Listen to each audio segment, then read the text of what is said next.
านน้ำพุเป็นบ้านฝันในใจอ้ายเขาเคยมั่นหมายจับจองเป็นคู่เคียงนางเมื่อจากเจ้าไปสะอื้นดวงใจน้ำตาลินลังความหักที่ฝากกับนางความลังแสนห่วงห่วงใยบ้านน้ำพุเป็นบ้านฝันในดวงใจจิตใจมันหมายเหนียวแน่นเอาน้องเป็นคู่ห้องเพลงฝากมาให้ขวัญตาอายคิดถึงอยู่ยังหากยอดสู้หัวใจฝากไว้ให้นาเมืองห้วยสาบ้านน้ำพุสาบซึ้งถึงใจเขตฮอดน้องลายหัวใจอายแสนไว้วันอยู่นครหลวงคิดถึงทุกคืนและวัน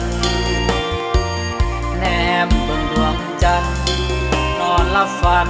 ละเมอเห็นหน้าบ้านน้ำพุบ่ดนอายจะมาเยี่ยมยาม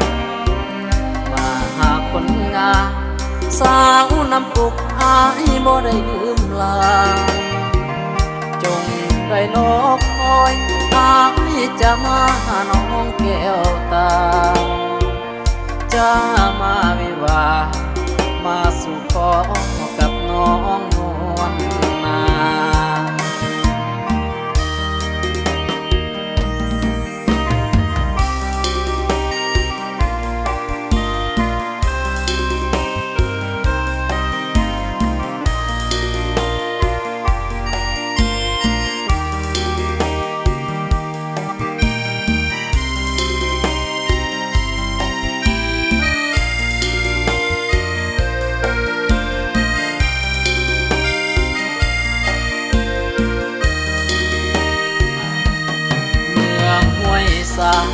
บ้านน้ำพุสาบซึ้งถึงใจเขตฮอดน้องลายหัวใจอายแสนไว้วันอยู่นครหลวงคิดถึงทุกคืนและวันแนมบนดวงจันทร์นอนหลับฝันละเมอเห็นหน้าบ้านน้ำพุ